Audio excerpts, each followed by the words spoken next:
Periyar Maniammai Institute of Science and Technology, Thanjavur. The world needs you. What's your plan for this holiday? எங்க கிட்ட விட்டுருங்க, நாங்க பாத்துக்கிறோம். GT Holidays. GT Holidays, South India's #1 travel brand. Booth கமிட்டினா எனக்கு என்னன்னு தெரியாது, ஆனா நான் தளபதியை பார்க்க மட்டும் தான் வந்திருக்கேன் அப்படின்னா அந்த ஆடியன்ஸை எப்படி நீங்க பூத் கமிட்டி அதிமுக இருக்கட்டும் மற்ற கட்சிகள் எல்லாருமே ஜாமவான்களா இருக்காங்க. இப்போ இந்த ஜாமவான்கள எதிர்கொள்ள அவங்களுக்கு அந்த திராணிகள்லாம் இருக்கா, சக்தி இருக்கா? தேர்தல் தோல்விக்கு அப்புறம் எப்படி இருக்குங்கிற ஒரு கேள்விக்குறி வருது. பிறக்கும் போதே அவனும் வந்து அரசியல் ஞானியாகவும் பேச்சாளராகவும் நித்யானந்தை மீறி ஒருத்தரை வந்து நம்ம எதிர்க்கிறோம் அப்படின்னா அவர் மேல அவதூறு பரப்புறதா ஒரு அரசியல் நாகரிகம்.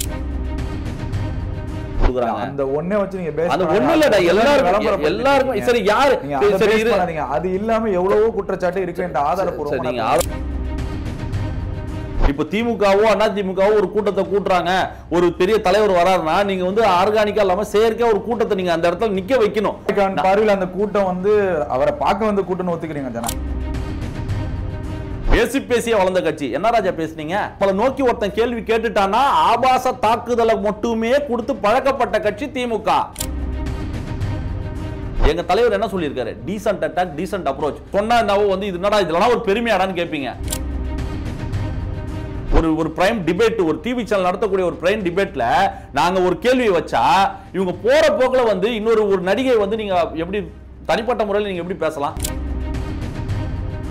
அந்த மக்களோட வெள்ளத்தில் அந்த கார் மிதந்து போகும்போது தளபதியோட கண்கள் கலங்கினதை நீங்க பார்த்திருக்க மாட்டீங்க.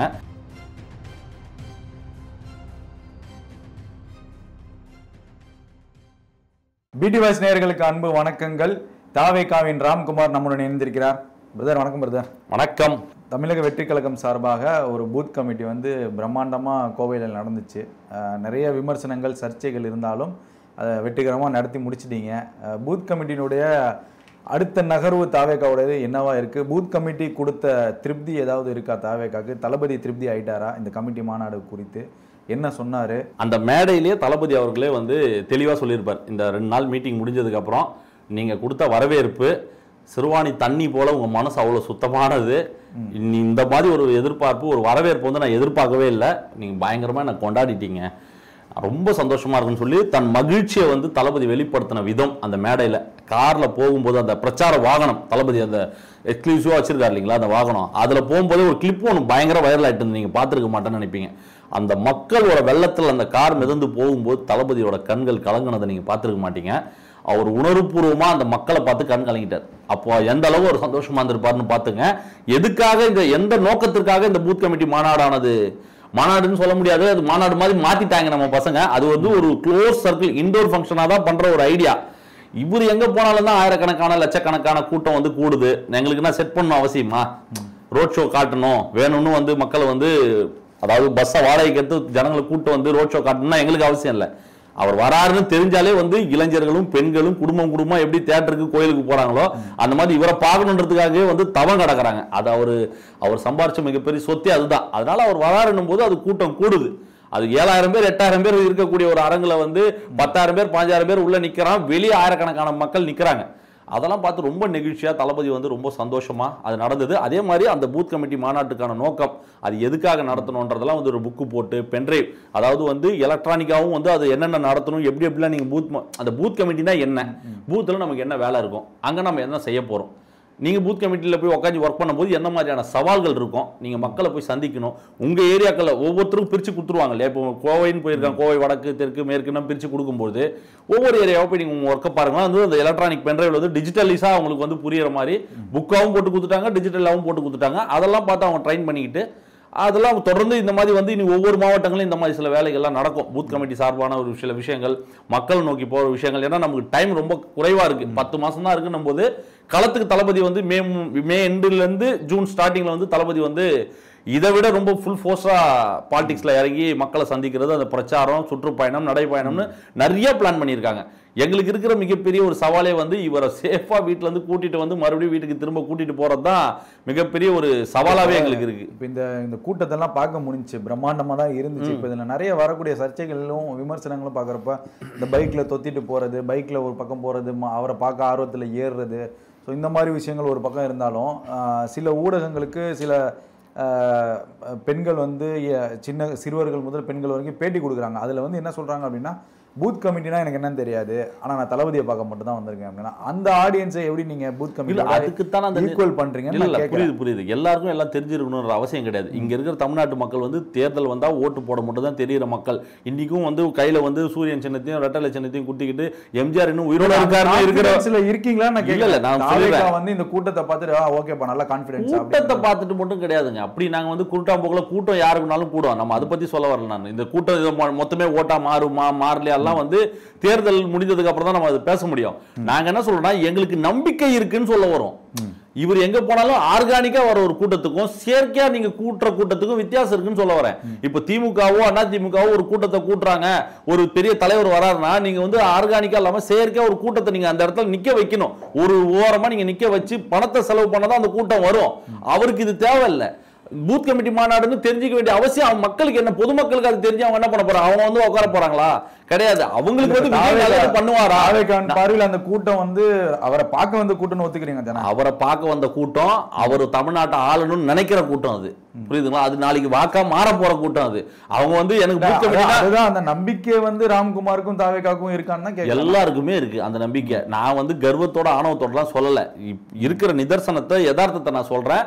இன்னைக்கு வேற ஒரு மாற்றம் வரணும். இந்த 60 ஆண்டு காலமாக வந்து இந்த 2 திராவிட கட்சிகள் ஆண்டதெல்லாம் நம்ம பார்த்துட்டோம். புதிய மாற்றம் வேணும். ஹார்ட் கோர் திமுகவா இருக்கக்கூடிய பல குடும்பங்களே நீ வந்து நாங்க விஜய்க்கு தான் ஓட்டு போடுவோம்னு சொல்லி அவங்க பேசுற பல கிளிப்பிங்ஸ், பல வீடியோஸ்லாம் சோஷியல் மீடியால நம்மளால பார்க்க முடியுது. களத்திலே நான் சந்திக்கிறேன், நான் மக்களை பேசும்போது அவங்க சொல்லக்கூடிய கருத்தும் அதான் இருக்கு. ஏன் ஓட்டு விஜய்க்கு தான் இந்த வாட்டி போட போறன்ற மாதிரிலாம் வந்து ஒரு மாற்றம் இருக்கு. வீட்டுக்கு 2 ஓட்டு இருக்குதுங்க. வீட்டுக்கு ஒரு பையன் பொண்ணுன்னு வந்து வீட்டுக்கு 2 ஓட்டு இருக்கு. ஒரு இளைஞர் ஒருத்தன் வரான்னா அவன் ஒரு ஓட்டை மட்டும் அவன் போட போறது இல்லை, அவன் மூலியமா 10 பேரை கொண்டு வர போறான். அதுக்கு தான் இந்த பூத் கமிட்டி மாநாடு. நீங்க என்ன பண்ணணும்? ஒவ்வொரு வீடு வீடா போய் பார்க்க சொல்றாரு தளபதி. ஏன் உங்க முகம் அவங்க கிட்ட பதியணும், அவங்க முகம் உங்ககிட்ட பதியணும். அவங்க என்ன பிரச்சனை, அவங்க அந்த இந்த ஏரியால என்னென்ன ப்ராப்ளம்ஸ்லாம் இருக்கு, அதெல்லாம் நீங்க கிரவுண்ட் ஒர்க் பண்ணுங்க, மக்களை போய் சந்திங்க. தொடர்ந்து அதை பத்தி ஏன் சொல்லிக்கிட்டு இருக்கோம்னா, அந்த நம்பிக்கை உங்களுக்கு எங்க இருந்து வந்ததுன்னு கேட்கறோம் இல்லையா? மக்களை போய் சந்திக்க போது அவங்க நம்மளை ரிசீவ் பண்ற விதம், அவங்க நம்மளை பார்க்குற விதம், நிச்சயமா அவங்க பேசுறதுல வந்து உண்மை இருக்கு. சும்மா கடமைக்கு இல்ல நான் ஓட்டு போட்டுறோம்ன்ற மாதிரிலாம் கிடையாது. அவங்க ஆத்மார்த்தமா உண்மையா அந்த உணர்வை வெளிப்படுத்துறாங்க. விஜய்க்கு தான் என்னோட ஓட்டுன்னு ஆண்களும் சரி, ஆண்களை விட பல மடங்கு பெண்களுக்கான ஆதரவு பயங்கரமா இருக்கு. அதனாலதான் மக்களை முழுமையா சந்திக்க போறாரு. திரைப்படம் எல்லாம் முடிஞ்சிருச்சா? திரைப்படம் முடிந்து விட்டது. அவருக்கான டப்பிங் ஒர்க் போயிட்டு இருக்கு. ஜனநாயகன் படத்தின் டப்பிங் ஒர்க்ஸ் தான் போயிட்டு இருக்கு. அவருக்கான ஷெட்யூல் வந்து இன்னும் ஒரு 1 வீக்கோ 10 டேஸோ தான் இருக்கு. அவருக்கான பேட்ச் ஒர்க் மட்டும் இருக்கு. அது முடிஞ்சோன்னா டப்பிங் முடிச்சுட்டு மே எண்ட்ல இருந்து ஜூன் ஃபர்ஸ்ட் வீக்ல இருந்து அவர் கம்ப்ளீட்டா வந்து களத்துக்கு வந்துடுறாரு. அதற்கு பிறகு மிகப்பெரிய ஒரு சுற்றுப்பயணம் பிளான் பண்ணியிருக்கு. எங்களுக்கு இருக்கிற சவால் நீங்க பாக்குறீங்க இல்லையா? ஏர்போர்ட்ல இருந்து அந்த வென்யூ நடக்கிற இடத்துக்கு போறதுக்கு 2.5 மணி நேரம் 3 மணி நேரம் ஆகுது. கூட்டம் அப்படி சேருது. ஆதவ அர்ஜுனா அவர்களே என்ன சொன்னாரு? அவரோட பாதுகாப்பை நாங்க பாத்துக்கிறோம், மக்களுக்கு ஏதாச்சும் ஆச்சுன்னா. போலீஸோட பாதுகாப்பு எந்த அளவுக்கு இருந்ததுங்க? உதயநிதி அவர்கள் வந்தாரா? அப்ப உண்மை அனுமதி மறுக்கப்பட்டது, போலீஸுடைய பிரஷர் கொடுத்தது எல்லாம் உண்மைதான். எந்த விஷயத்துக்கு சொல்றீங்க? அனுமதி பூத் கமிட்டி மாநாட்டுக்கு இல்ல அப்படி கிடையாது. நாங்க எதிர்பார்க்கிற இடம் கிடைக்க மாட்டுது. இப்போ நாங்க என்னன்னா ஒரு பெரிய இடமா நாங்க எதிர்பார்த்து போனா அது எங்களுக்கு கிடைக்க மாட்டுது. அது என்ன காரணமா இருக்கும்? வரக்கூடாது, அவருக்கு அந்த இடம் கிடைக்க கூடாதுன்னு இந்த ஆளும் தரப்பு கொடுக்கக்கூடிய அழுத்தத்தின் காரணமா தான் அந்த இடம் நமக்கு கிடைக்காம போகுது. மாநாட்டுக்கு ஆதாரப்பூர்வமா இல்லாம எப்படி ஒரு குற்றச்சாட்டு ஒரு அரசு ஆதாரப்பூர்வமா வந்து அப்படி கிடையாது. என்னன்னா நான் போய் கேட்கும்போது இல்ல அந்த இடம் காலியா தான் இருக்கு, நினைச்சா கொடுக்கலாம், இல்ல நாங்க கொடுக்க மாட்டோம் சொல்லும்போது வேற என்ன அழுத்தமா இருந்திருக்க முடியும்? அந்த ஊர் மாவட்ட செயலாளரோட அழுத்தமா இருக்கணும், இல்ல அந்த ஏரியாவோட மினிஸ்டர், எம்பி, எம்எல்ஏன்னு பல அழுத்தங்கள் அரசியல் ரீதியா உரிமையாளர் கொடுப்பாங்க இல்லையா? கொடுக்கும்போது அவங்க இல்ல நாங்களால அது பண்ண முடியாது, இல்ல நீங்க வேற இடம் பாத்துங்கன்னு சொல்லும்போது நாங்க வேற இடம் தேடி போக வேண்டியதா இருக்குது. நாங்க ஒரு இடம் பிளான் பண்ணா அது எப்படியாச்சும் அது அந்த பக்கம் போயிடுது, அவங்க அந்த இடத்த பிளாக் பண்றாங்க. இப்படி பல சவால்கள் எல்லாம் தாண்டி தான் நம்ம ஒரு நிகழ்ச்சியை நடத்த வேண்டியதா இருக்கு. அது மாநாட்டிலே நீங்க பார்த்திருப்பீங்க, எத்தனை இடம் நம்ம பார்த்தோம். இந்த விக்கிரவாண்டிலே வந்து எத்தனை பேருக்கு ப்ராப்பரா விவசாயிகளுக்கு அந்த இடத்த ஏலத்துக்கு அந்த வாடகைக்கு எடுத்து அவங்க உரிய பணத்தை கொடுத்து அவங்களை கௌரவிச்சு எவ்வளவு விஷயம் பண்ண ப்ராப்பரா கரெக்டா கொண்டு போக முடிந்தது. மற்ற கட்சிகளுக்கு ஈஸியா நடக்கிற ஒரு விஷயம் வந்து தமிழக வெற்றி கழகத்துக்கு ரொம்ப டிஃபிகல்ட்டா, ரொம்ப கஷ்டப்பட்டு அதை அச்சீவ் பண்ண வேண்டிய ஒரு கட்டாயத்துக்கு தள்ளப்படுறோம் நம்ம. இப்போ 26ல பெரிய சவாலே இருக்கு உங்களுக்கு. நிச்சயமா பெரிய சவால். நான் என்ன கேட்குறேன் அப்படின்னா, இவ்வளோ ப்ரெஷருக்கு மத்தியில் திமுக, அதிமுக இருக்கட்டும், மற்ற கட்சிகள் எல்லாருமே ஜாமவானுங்களா இருக்காங்க. உங்க மாவட்ட தலைவர்கள் எல்லாமே புதுமையான முகங்கள். இப்போ இந்த ஜாம்பவான்களே எதிர்கொள்ள அவர்களுக்கு அந்த திராணிகள்லாம் இருக்கா, சக்தி இருக்கா? ஜாம்பவான் நாங்கள் எங்க எதிர்கொள்ள போறோம்? நாங்கள் எளியவர்கள், மக்களா இருக்கிறவங்க, ஆட்டோ ஓட்டுறவங்க, கூலி தொழில் பண்றவங்க, மாவட்ட செயலாளர்கள், செல்வந்தர்கள் கிடையாது. அரசியல்வாதிகளை சமாளிக்கிற அந்த சக்தி வேணும்ல. நாங்க என்ன பண்ண போறோம்? அது இருக்கா? அந்த நம்பிக்கையில தான் விஜய் வந்திருக்காராங்கிற ஒரு கேள்வி தொடர்ந்து விஜய் வந்திருக்காரு, மக்கள் மேல இருக்கிற நம்பிக்கையில அவர் வந்திருக்காரு. இந்த மக்கள் நிச்சயமா ஏமாத்த மாட்டாங்க, ஒரு நிச்சயமா எனக்கான ஒரு அங்கீகாரத்தை மக்கள் கொடுப்பாங்கன்னு தளபதி நம்புறாரு. அந்த நம்பிக்கை நிர்வாகிகளுக்கும் மாவட்ட செயலாளர்களுக்கும் எல்லாருக்குமே இருக்கு. 30 வருஷமா அவங்க களப்பணி பண்ணிக்கிட்டு இருக்காங்க களத்துல. இப்ப புதுசா ஒண்ணு அவங்க வந்து இப்போ நீங்க இந்த கட்சியா மாறுறதுனால அவங்க என்ன பண்றாங்க, என்ன பண்ணிருக்காங்கன்ற அந்த பழைய ஹிஸ்டரி உங்களுக்கு தெரியாம இருக்கலாம். ஆனா அந்த கட்சி நிர்வாகிகளுக்கு எங்களுக்கு தெரியும். எங்க ஊர் மாவட்ட செயலாளர் என்னென்ன வேலை பார்த்திருக்காரு, ஒவ்வொரு மாவட்ட செயலாளரும் என்ன மாதிரியான களப்பணிகள் பண்ணிட்டு இருக்காங்க, நலத்திட்ட உதவிகள் பண்ணிட்டு இருக்காங்க, மக்கள் கிட்ட அவங்களுக்கு என்ன நல்ல பேர் இருக்கு. நீங்க சொல்லக்கூடிய ஜாம்பவான்களுக்கு இருக்க விட எங்க மாவட்ட செயலாளருக்கு ஒரு நல்ல பெயர் இருக்கு. மாவட்டம் ஒவ்வொரு தொகுதியிலையும் இருக்கு, ஒவ்வொரு வார்டுலயும் அவங்க அவ்வளவு ஒர்க் பண்ணிருக்காங்க. இறங்கி இன்னைக்கும் பல ஏரியாக்கள் வந்து இந்த உணவு கொடுக்கறது, பல வெல்ஃபேர் ஆக்டிவிட்டிஸ் அவங்க பண்ணிட்டு தான் இருக்காங்க. எந்த ஒரு எதிர்பார்ப்பும் இல்லாம 30 வருஷம் 15 வருஷத்துக்கு முன்னாடி வந்து விஜய் கட்சி ஆரம்பிப்பாரு, நாங்க வந்து அரசியலுக்கு போயிடுவோன்ற ஒரு நோக்கத்துக்காக அவங்க அதெல்லாம் பண்ணாங்க. தளபதி மீது இருக்கக்கூடிய ஒரு ஈடுபாடு, அவர் மூலியமா நம்ம ஒரு நல்லது பண்ணன்றதுக்காண்டி பண்ணாங்க. இன்னைக்கு அது ஒரு பொலிட்டிக்கல் ஒரு இதுவா மாறும்பொழுது அது இன்னும் மக்கள் கிட்ட போய் சேருது. அவங்க இதுக்கு முன்னாடியே இவ்வளவு விஷயம் பண்ணியிருக்காங்க, இன்னும் அதிகாரம் அவங்க கைக்கு வரும்போது அவங்க இன்னும் சிறப்பா பண்ணுவாங்கன்ற ஒரு நம்பிக்கை வந்து இனிமே போய் ஃப்ரெஷ்ஷா போய் தான் நாங்க பண்ணணும்னு கிடையாது. ஆல்ரெடி நாங்க பண்ணிக்கிட்டு இருக்கோம், பண்ணதான் சொல்ல போறோம். பாருங்கம்மா நாங்க இதெல்லாம் பண்ணிக்கிட்டு இருக்கோம், அதிகாரம் ஆட்சி நம்ம கைட்ட வந்ததுன்னா நாங்க இன்னும் அதிகமா பண்ண போறோம்னு மக்களை நோக்கி தானே போக போறோம். அல்டிமேட் கோல் 26ல மக்கள் முடிவு பண்ணுவாங்க. அதை யார் நீங்க சொல்லக்கூடிய ஜாம்பவான்களா இல்ல மக்களோட மக்களா இருக்கக்கூடிய எங்களை மாதிரி எளியவர்களா பொறுத்து இருந்து பார்ப்போம். அது இப்போ தேர்தல் வியூக வகுப்பாளர்னு சொல்லிட்டு பிரசாந்த் கிஷோரை வந்து விஜய் கூப்பிட்டு வந்து ஒரு பிரம்மாண்டமா ஒரு மீட்டிங்லாம் நடத்துனீங்க. அவர் வந்ததுக்காகலாம் மீட்டிங்லாம் நடத்தல, கூப்பிட்டு வந்தீங்க, ஸ்பீச் கொடுத்தீங்க, எல்லாம் பண்ணீங்க. ஆனா அவருடைய பீகார்ல சொந்த மாநாடு நடத்துறப்ப 30 பேர் கூட வரலங்கிறது ஒரு சர்ச்சைக்குள்ளாக இருக்கு. ஒரு பக்கம் இந்த விஷயம் இருந்தாலும் ஒரு பக்கம் திமுக வந்து தன்னுடைய கூட்டணிகளை உறுதிப்படுத்துறாங்க, அதிமுக வந்து கூட்டணிகளை உறுதிப்படுத்துறாங்க. விஜயிடம் யார் கூட்டணி வைக்கிறதுக்கான ஒரு இடங்கிறது வந்து காலியா இருக்கு, எம்டியா இருக்கு. இப்போ பிரசாந்த் கிஷோர் எதுக்காக இந்த ரோலில் திடீர்னு வராரு? ஸோ இங்கே கூட்டணிக்கும் தாவேகாவுக்கு வந்து யாரும் இல்லை. எப்படி சமாளிப்பீங்க 26? பிரசாந்த் கிஷோர் வந்து எங்களுக்கு தேர்தல் வகுப்பாளர்லாம் வரல. இளைஞர்களுடைய பட்டாளம் இருக்கு, அவர்களுடைய வாழ்வாதாரம், அவருடைய வாழ்க்கை இந்த தேர்தல் தோல்விக்கு அப்புறம் எப்படி இருக்குங்கிற ஒரு கேள்விக்குறி வருது இல்லை? என்ன தோல்வி, என்ன வெற்றி தோல்வி வந்து எல்லாத்துலேயும் சகஜம் தாங்க. என்ன இது ஒரு தோல்வி வந்துருச்சுன்னா தோண்டு போய் அப்படியே படுத்துருவோம்னு வச்சிங்களா? களத்துக்குன்னு வந்து இறங்குனதுக்கு அப்புறம் ஜெயிக்கணுன்றதான் எங்கள் தளபதியோட அகராதிலே இருக்கு. அவர் சினிமாவில் பார்க்காத தோல்வியா வெற்றியா எல்லாத்தையும் பார்த்துட்டு தான் இங்கே வந்திருக்காரு. இதையும் ஒரு கை பார்க்க போகிறோம். அப்படிலாம் வந்து ஒரு விஷயத்தை பார்த்து பயந்து பேக் அடிக்கிறவர்கள் வந்து எங்கள் தளபதி கிடையாது. அப்படி எங்களை சொல்லி வளர்க்கவும் இல்லை அவர். இந்த இவர் PK பிரசாந்த் கிஷோர் வந்தது வந்து ஒரு தேர்தல் வகுப்பாளரெல்லாம் வரல. அவர் மேடையிலே தெளிவாக சொல்லிட்டாரு, நான் ஒரு வெல்விஷரா ஒரு ஜஸ்ட் ஒரு அட்வைஸ் பண்றதுக்காக நான் வந்தா வாழ்த்துறதுக்காக வந்தேன்னு சொன்னாரு.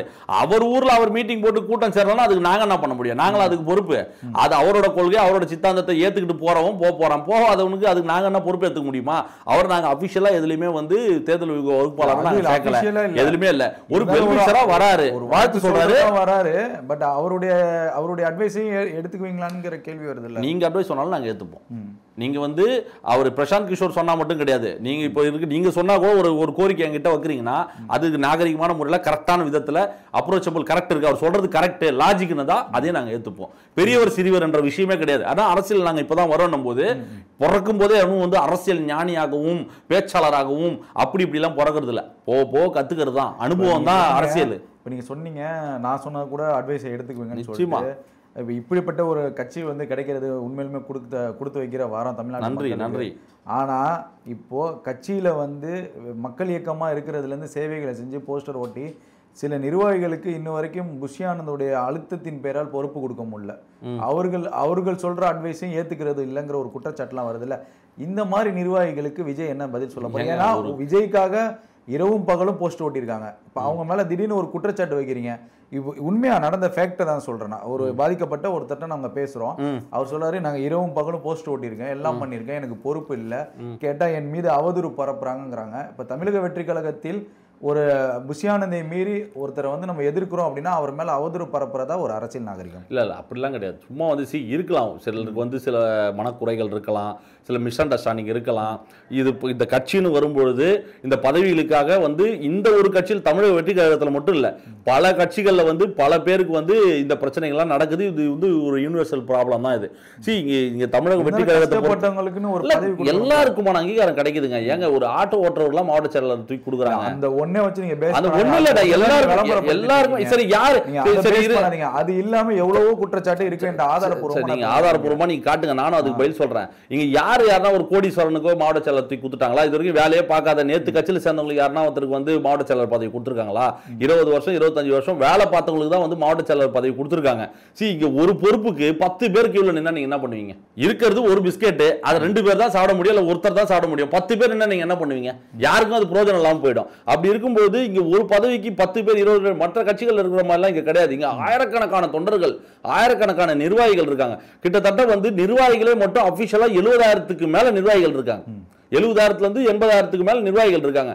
ஒவ்வொருத்தருக்கும் ஒவ்வொரு போஸ்டிங், ஒவ்வொரு நகரம், கிளை, ஒன்றியம், மாவட்டம் சொல்லி பிரிச்சு கொடுத்து இன்னும் மாணவர் அணி பல அணிகளை உருவாக்கிட்டு இருக்கோம்.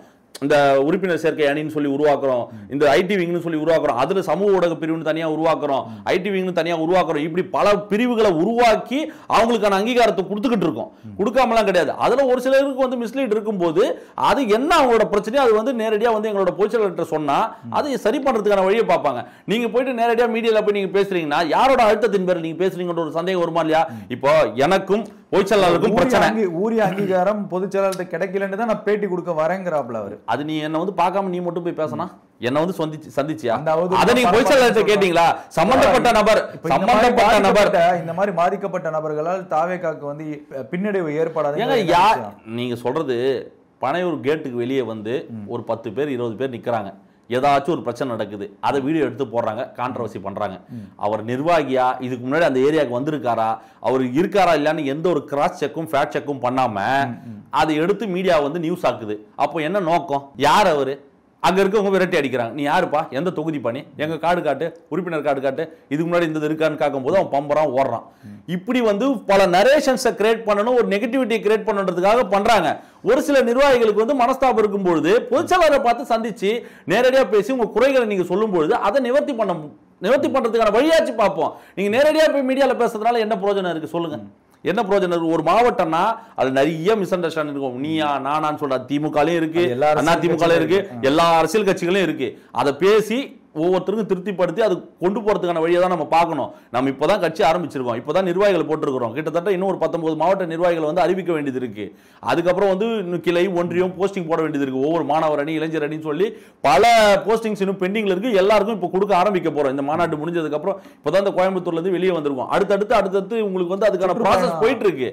நீங்க வந்துட்டு இப்பயே வந்து எனக்கு அதை பண்ணு இதை பண்ணுன்னு சொல்லும்போது எல்லாத்துக்கும் ஒரு காலம் நேரம் இருக்கு, காத்திருக்கணும். எல்லாருக்கும் நல்லது நிச்சயமா நடக்கும். தளபதி எல்லாத்தையும் ஒவ்வொன்றா பார்த்து தான் பண்றாரு.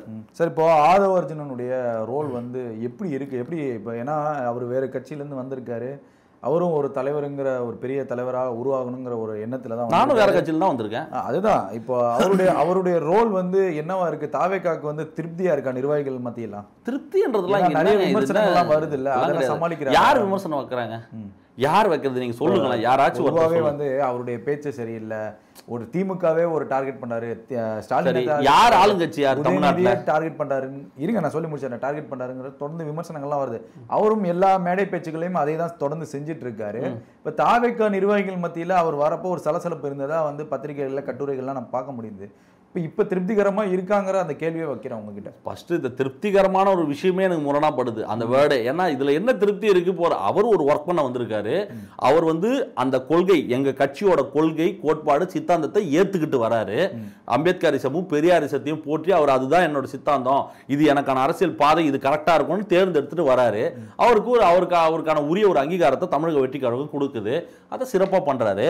ஆளுங்கட்சி மட்டுமே நோக்கி கேள்வி கேட்கிறாருன்னா இப்போ ஆண்டு கருத்துட்டு இருக்கிறது யாரு? ஆளுங்கட்சி திமுக தானே. பின்ன உதயநிதியை பத்தி பேசாம ஐயா ஸ்டாலின் அவர்களை பத்தி பேச மாட்டாரு, அதிமுக ஆட்சியில் நடந்த விஷயங்களை பத்தி பேச மாட்டாரு, தொடர்ந்து இதேதான் கேள்வியை வச்சுக்கிட்டே இருக்காருங்கிற ஒரு தொடர்ந்து விமர்சனம் வந்துட்டு இருக்கு. 10 வருஷமா நீங்க பண்ண வேலைக்கு தானே உங்களை மக்கள் தூக்கி அடிச்சிருக்காங்க. ஏடிஎம்கே சொல்றேன். இப்போ நீங்க சரியில்லைன்னா தானே இவங்களை தேர்ந்தெடுத்திருக்காங்க.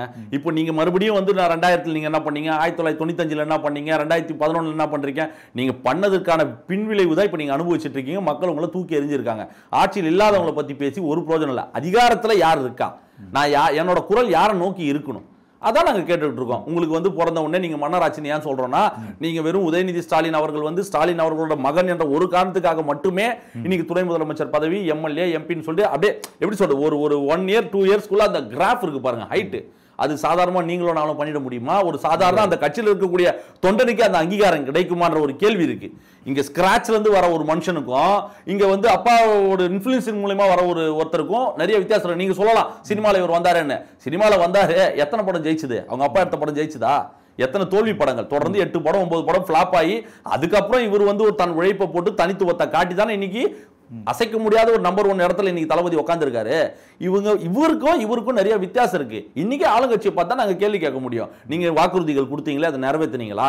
இன்னைக்கு நீங்க இதெல்லாம் சொல்லிட்டு போய் வாக்குறுதிகள் கொடுத்திருக்கீங்களே, நீட்டை ஒழிக்கிறேன்னு சொன்னீங்களே, நியாயமான கேள்வி தானே அவர் கேட்கிறாரு. சில திமுகவை சேர்ந்த நிர்வாகிகளா இருக்கட்டும், அமைச்சர்களா இருக்கட்டும் விமர்சனங்கள் வைக்கிறாங்களா? அதாவது இவர் ஒரு விமர்சனத்தை வைக்கிறாரு, ஆனா அது வேற மாதிரி ரெஃப்ளெக்ட் ஆகுது இல்ல. இப்ப எம்ஆர்கே பன்னீர்செல்வம் என்ன சொல்லியிருக்காரு அப்படின்னா, பிளாக்ல டிக்கெட் விற்கிறவனுக்கெல்லாம் முதல்வர் ஆசையாங்கிற ஒரு கேள்வி வருது. இப்ப ஆதவ அர்ஜுனுடைய எஃபெக்ட் ஏன் இந்த மாதிரி ஒரு விமர்சனத்துக்கு வருதுங்கிறத நீங்க யோசிக்க மாட்டீங்க? உங்க கேள்வியிலே பதில் இருக்கு.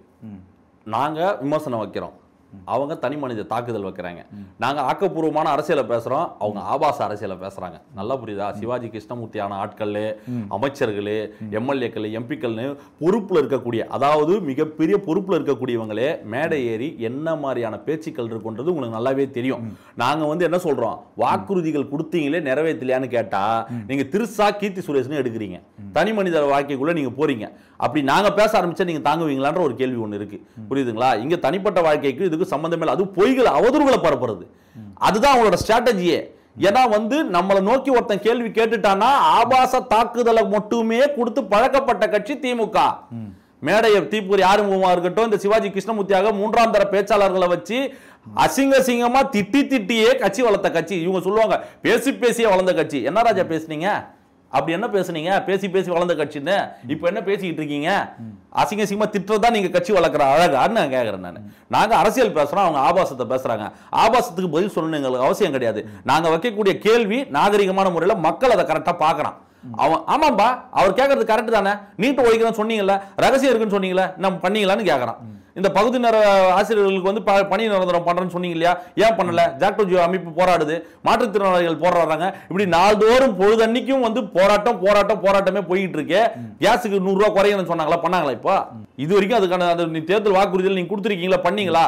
பண்றோம்னு சொல்லிட்டு பண்ணாம வச்சிருக்கீங்களா, ஏன் பண்ணலன்னு கேட்டா கீர்த்தி சுரேஷ்னு பேசுறீங்களே, உங்களுக்கு எல்லாம் வெக்கமா இல்லையான்னு கேட்கறேன். ஒரு பத்திரிகையாளர் ஒரு பிரைம் டிபேட், ஒரு டிவி சேனல் நடத்தக்கூடிய ஒரு பிரைம் டிபேட்ல நாங்க ஒரு கேள்வி வச்சா இவங்க போற போக்குல வந்து ஒரு நடிகை வந்து நீங்க எப்படி தனிப்பட்ட முறையில் நீங்க எப்படி பேசலாம்? உங்க வீட்டுல அக்கா தங்கச்சி இல்ல, இவங்க வாய் இருக்கின்றதுக்காண்டி நீங்க என்ன வேணா பேசிடலாமா? இதான் நாங்க கேட்கறோம், இதை மக்கள் பாக்குறோம். நாங்க அவங்க கிட்ட பதில் சொல்லி அவங்க லெவலுக்கு நாங்க தரம் தாழ்ந்து போக வேண்டிய அவசியம் எங்களுக்கு கிடையாது. எங்க தலைவர் என்ன சொல்லியிருக்காரு, டீசன்ட் அட்டாக் டீசன்ட் அப்ரோச். அது யாராக இருந்தாலும் சரி, அது அண்ணன் உதயநிதியாக இருந்தாலும் சரி, அண்ணன் ஸ்டாலினாக இருந்தாலும் சரி, இல்ல திமுகவில் இருக்கக்கூடிய அதிமுகவில் இருக்கக்கூடிய சீமானாக இருந்தாலும் சரி, யாராக இருந்தாலும் சரி, எங்களோட அப்ரோச் டீசெண்டா தான் இருக்கும். நீங்க எங்க மேல என்ன அவதூறு என்ன ஆபாசத்தோனா தாக்குங்க. அதை நாங்க ஏன்னா கடந்த நீ சொன்னா வந்து இது என்னடா இதெல்லாம் ஒரு பெருமையாடான்னு கேட்பீங்க. நாங்க அரசியல் சினிமா சண்டையில் நாங்க பார்க்காத அபியூசஸ் கிடையாது, சண்டைகள் கிடையாது. எல்லாத்தையும் பார்த்துட்டு துரத்திட்டு இன்னைக்கு மக்கள் பிரச்சனையை பத்தி பேச வந்திருக்கோம். கலெக்ஷன் பேசிட்டு இருந்த பையன்லாம் நீ கரப்ஷனை பத்தி பேசுறான். புரியுதுங்களா? இத்தனை கோடி வசூல் சொன்னவெல்லாம் வந்து டாஸ்மாக் கோடிகளை பத்தி பேசுறான், நீங்க அடிச்ச ஊழல்களை பத்தி பேசுறான். இன்னைக்கு இளைஞர்கள் வந்து அவங்கள பார்த்து நேரடியா கேள்வி கேட்க ஆரம்பிச்சிட்டாங்க. அந்த பயமும் அந்த பதட்டமும் தான் இன்னைக்கு திமுக கையில் எடுத்திருக்க ஸ்ட்ராட்டஜி. அவதூறுகளையும் ஆபாச தாக்குதலையும் குறிப்பா பெண்கள் மீது, தாவேகாவை ஆதரித்து பேசக்கூடிய பெண்கள் மீது ஆபாச தாக்குதல், அவங்க போட்டோ மார்பிங் பண்றது, அசிங்கமா திட்டுறது. 100 பேர், நீ என்ன 1000 திட்டு, நான் கமெண்ட்ஸ் நான் எழுதுவேன். என் கமெண்ட்ஸ்ல வந்து 100 பேர் திட்டினாலும் அதை பத்தி கவலைப்பட மாட்டேன், எனக்கு ஒரு கவலையும் கிடையாது. ஆனா பெண்கள் வந்து ஒரு இடத்துல பலவீனமா உடைஞ்சிடுறாங்க. இப்படி அவங்க ஸ்ட்ராட்டஜியை வந்து ஏவல் படையை வைத்து பணத்தை செலவு பண்ணி அவங்க வேலையை பார்க்கறாங்க. நாங்கள் அதெல்லாம் வந்து பெருசாக பொருட்படுத்தியே போகிறது கிடையாது. இவங்களே தன்னை எக்ஸ்போஸ் பண்ணிக்கிறாங்க. நீங்கள் நல்லா பாருங்களேன், அப்பா வந்து தளபதி மாதிரியே ட்ரெஸ் போட்டுக்கிறாரு, கண்ணாடி போட்டுக்கிறாரு, செல்ஃபி எடுக்கிறாரு. இப்போ இவர் ரோட் ஷோ நம்ம தளபதி காட்டினார்ன்றதுக்காண்டி இவங்க ஆளை செட் பண்ணி வேனில் கூட்டிட்டு வந்து செலவு பண்ணி ரோட் ஷோ காட்டுறாங்க. என்ன இது புளியை பார்த்து பூனை சூடு போட்டுக்கிற கதையாது? நீங்க என்ன ரோட் ஷோ காட்டுறவங்களாம் விஜய் ஆயிட முடியுமா? நான் கேட்குறேன், மக்கள் நம்பிக்கையை சம்பாதிச்சிட முடியுமா? நான் தான் ஒரு பதிவு எழுதினேன் என்னோட இணையதளத்தில். இது வந்து மக்களோட நம்பிக்கையை சம்பாதிக்கிற ஒரு விஷயம், மக்களோட எழுச்சி.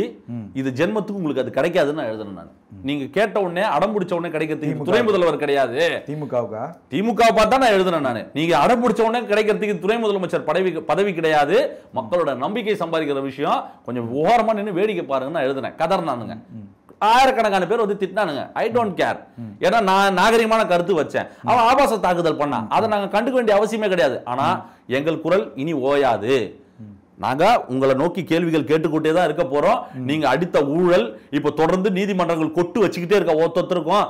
மரியாதைக்குரிய செந்தில் பாலாஜி அவர்கள், மரியாதைக்குரிய பொன்முடி அவர்கள், இப்படி தொடர்ந்து ஒவ்வொரு அமைச்சர்கள் மீதும், துரைமுருகன் அவர்கள் மீதும் ஒவ்வொரு வழக்கையும் வந்து உங்களை வந்து வெளியே விட்டதே தப்புடான்ற அளவுக்கு கோர்ட்டு கொட்டினதுக்கு அப்புறம் தானே போய் ராஜினாமா பண்றீங்க நீங்க. அப்படி நாங்க நாகரிகமான முறையில் மக்களை நோக்கி அரசியல் தான் நீ பேச ஆரம்பிக்க போறோம். உங்களால முடிந்ததை நீங்கள் பார்த்துக் கொள்ளுங்க. இவ்வளவு நேரம் ஒதுக்கி பல்வேறு கேள்விகளுக்கு பதிலளித்தமைக்கு நன்றி. மகிழ்ச்சி.